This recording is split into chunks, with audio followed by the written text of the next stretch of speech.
Welcome back to Building at the Woods. This is the Hazelwood edition. In this episode of the project, we're going to be building more of the floor system, putting in a flight of stairs. Come on along with us. I'll show you what we're doing.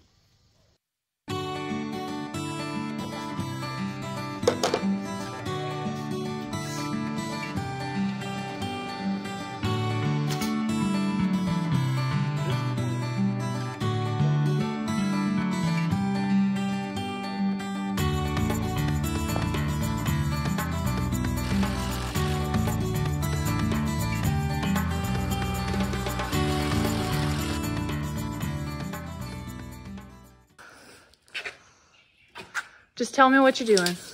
Tell me what you're doing, you say. We're building a cathedral. Last night we had some friends come over to help us put this beam in place. And that will allow us to run our floor joists across this room. So thank you, Chad. Thank you, Levi. Thank you, Nick. Thank you, Graham. So now this morning, we're gonna do some final things in terms of putting a post underneath here just to support it, and making sure that we get it tacked in good. And then we'll be off to the races, putting I-joists on.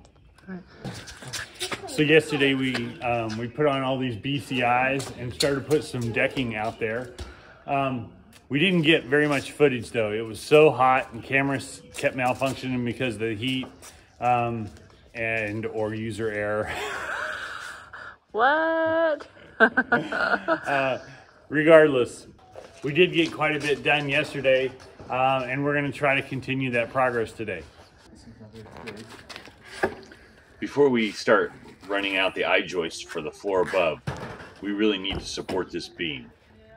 The plan calls for a post in the middle of this span, but that post hasn't shown up. It's been back ordered. So we're going to temporarily support it with a couple 4x4s, just so that the beam doesn't sag. Well, here, we need to be directly under. Which way? This will tell me. I thought it was directly in, that's why I was... Sure, by the eyeball. By the eyeball.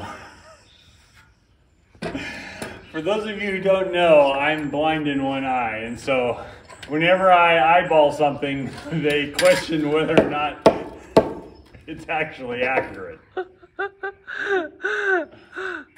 Oh man. There we go. See, right where I had it. Okay. Pound it up with the bigger one. That's not straight yet, man. I can tell, even with one eyeball. Guys, there's another hammer right here. There's another hammer, a big one. Yeah.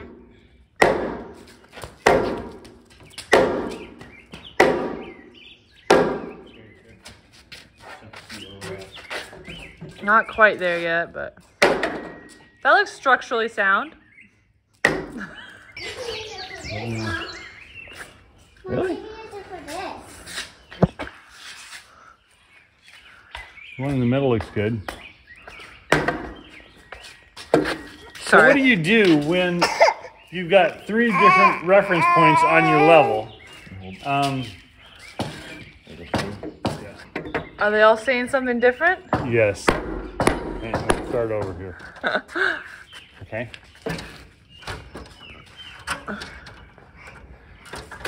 Actually, those 2 are agreeing now. It needs to go, hang on. No. It needs to go that way a little more. Stop. Oops. Too far. That's good. That's good. Right now we have like we have more support on one end than we do the other. That's pretty close. Yeah, if we wanted to put another one in here, I would be all supportive of that.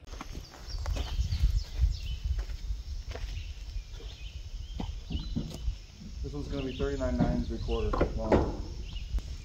I went outside to inside and I subtracted 1 1/8 inches. 9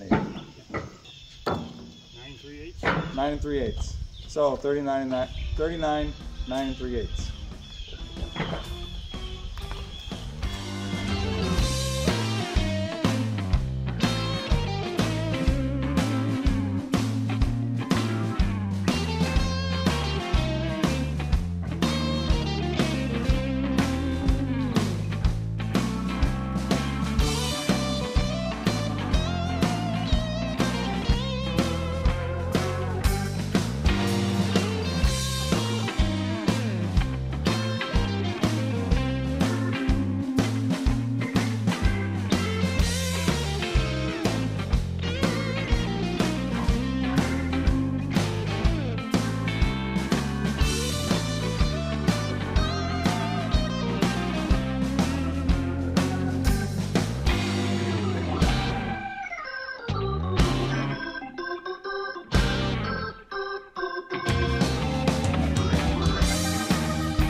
Feeling good about the day so far? So far, so good. I need a He needs something to build. Oh.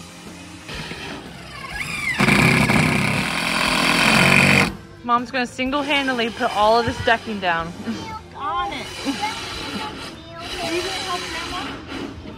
Awesome. I need a hole. You need a hole. Yeah, for the screwdriver. You're gonna be a construction builder yet. Don't listen to me? them, Landon. You're gonna be an excavator driver. Right, that's what he needs to do. Own your own business. Hey, I have a hole. And then I'll come for you. Sounds like a plan. That'll be my retirement job. That's Bub's retirement job. Yeah, that's true. With working with his son. Shout out to Bub and Bonnie.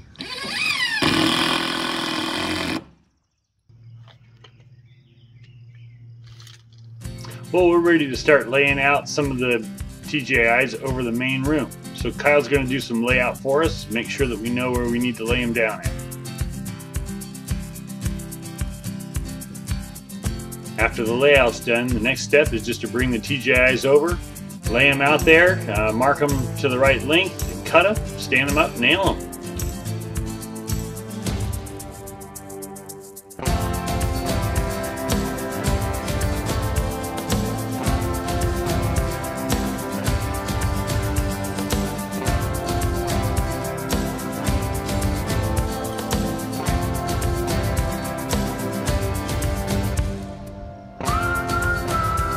Woofda! That's what you're supposed to say.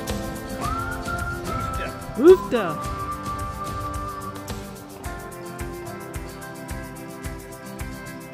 How many sheets of plywood? 99 sheets of plywood to go. There was 100 to start with. Oh, okay.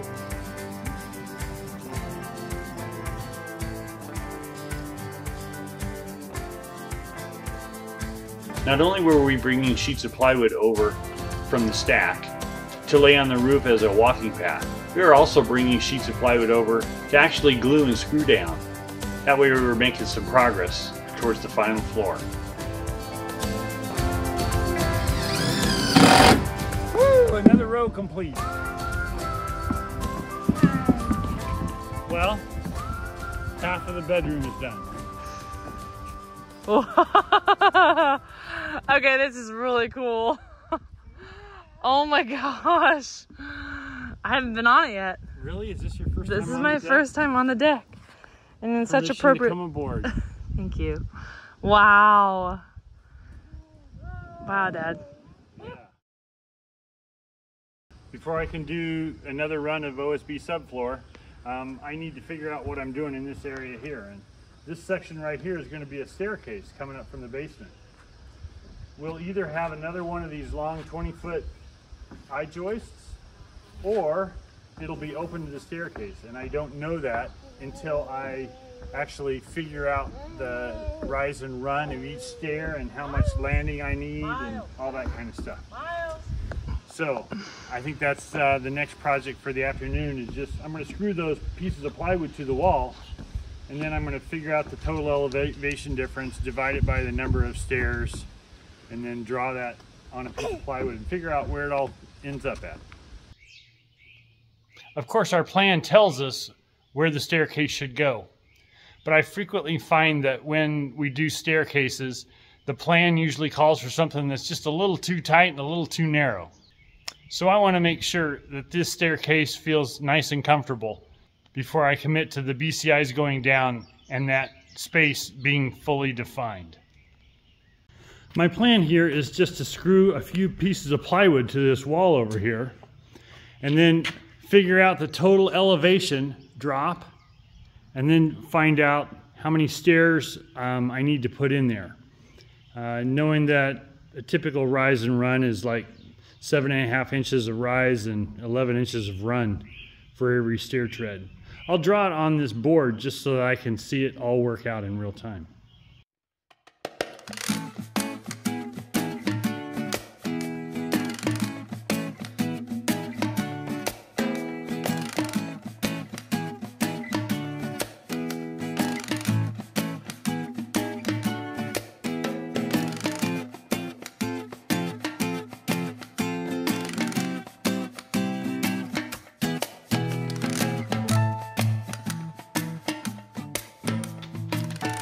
So I've been drawing out my staircase plan on this wall here.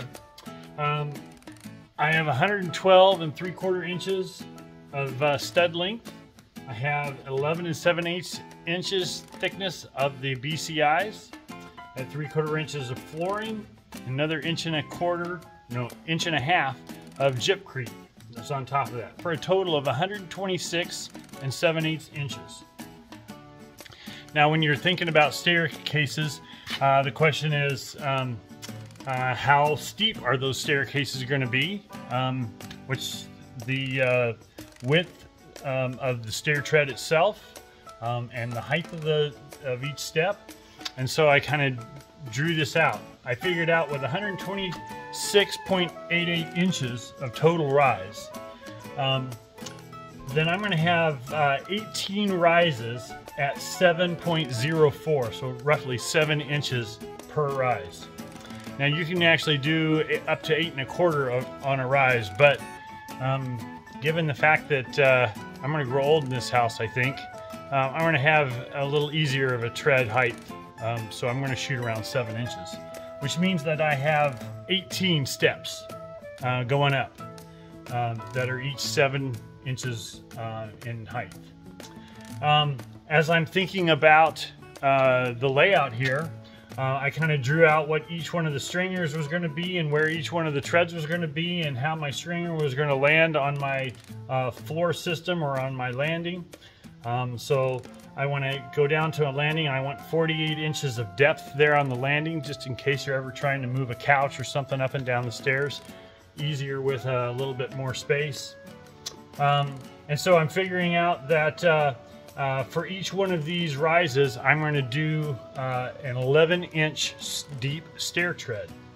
There's actually something called the Rule of 18, which says that the sum of your rise and your run should be 18, because that's kind of a normal gait for a person, their walking pace or their striding length. And so anyway, with a 7-inch rise and 11-inch run, that gets me right at that sweet spot of 18 inches. So anyway, I'm going to have 9 runs, and each one of those runs is going to be 11 inches in length. So that means I've got 99 inches worth of length from where I start my stair tread to where I end my stair tread, plus then I want to have another 48 inches, so I'm looking at 147 inches total from end to end. So I'll need to go upstairs and just lay out on the floor where that begins and ends, and then we'll be ready to actually start building stair treads here. So we've got the staircase defined, and we've got the landing built. However, it's a pretty big step from the concrete up to the landing. So I need to build a staircase. I'm going to cut out some stringers and figure out my rise and run, trace that, and build this thing. So I've got some 2x12s here that I'm going to use as my stringer material. Hey! Hey! Quiet on set. Okay. Give me just a second here to tell the camera what I'm doing, and then you can make as much noise as you want, okay? Okay. All right, just to let you know, you're in the background scene. Yeah. Okay, so I have some 2x12 stringers right here that I'm going to use as my stringer material. Just need to do the layout on those. So my stair treads are going to be 7.5 inches in height and 10.25 inches in depth. So what I've done is I've taken my framing square here, and I've actually gone and I've marked on the framing square right where that 7.5 inch mark, and over here where the 10.25 inch mark is. And I will lay that out here on the edge of the board and just trace the those dimensions on this piece of 2x12. So this is how you do it. You take your square and you lay it out on the board. I've actually got the drawing already completed here, but you can see I've laid it out with the long end this direction and the short end this direction. This is my run and this is my rise, and I've just gone ahead and traced that out on the board, and I just do that sequentially right down the board here. You see my little stair cutout marks, and that gives me something that I can take my saw to and cut those dimensions out. So I've got the first one cut out here. Looks like this. I've traced the pattern onto the remaining stringer boards so that I have a matching set of markings all the way down. So with my first stringer cut, I'm just wanting to sense check that I've got everything right. The height here on this first step is 7.5 inches. And I need to make sure that the height here is 7.5 inches as well. And in reality, there's a compensation or an offset that you have to think about. You're going to have a board that's on top of this, which is an inch and a 1/16 or an inch and an 1/8 thick. So this dimension here from the top of this subfloor to the top of the stair tread needs to be, in our case, 7.5 inches plus the extra inch in thickness. And so I've actually marked here's my 7.5 inches, and there's my 7.5 inches plus an inch and an 1/8. And so I've leveled this up at an inch and an 1/8 below. And now the real question is, are those stair treads actually level all the way down? Let's check that out.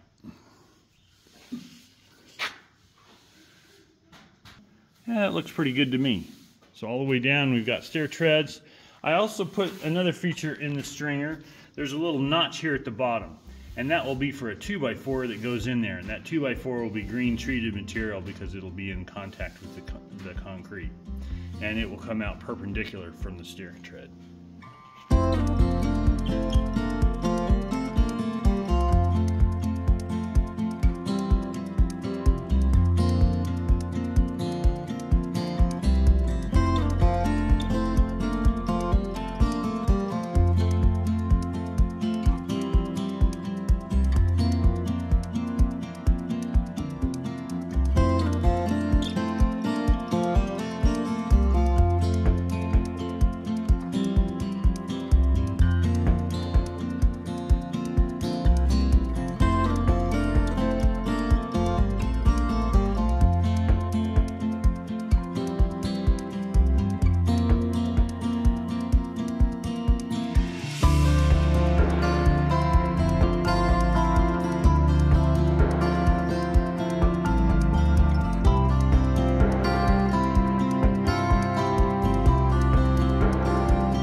babe.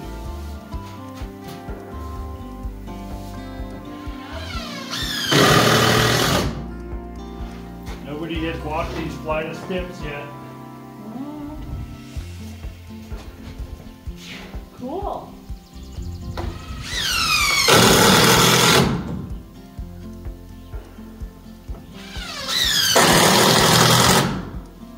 Would you like to be the test pilot? Sure. Hang on. We'll go together. All right, so we have a flight of stairs here. We're going to do the inaugural test. Dun, dun, dun, dun. Karen is the test pilot. Yay. Going up to see whether or not it's safe. Hey. All right, let me add about 100 pounds. Not falling down. Woohoo! We're halfway there. Yes, we are.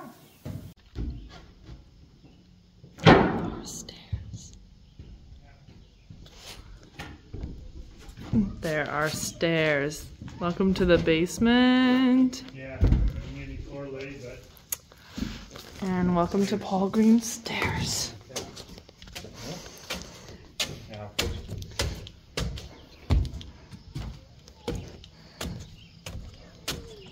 Woohoo! Welcome to the main floor. We're moving upstairs. Moving up. Out of the basement.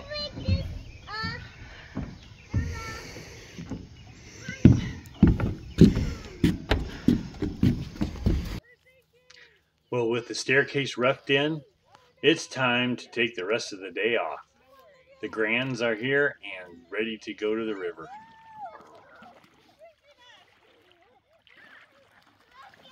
Well, I think that's where we're going to leave you for this episode.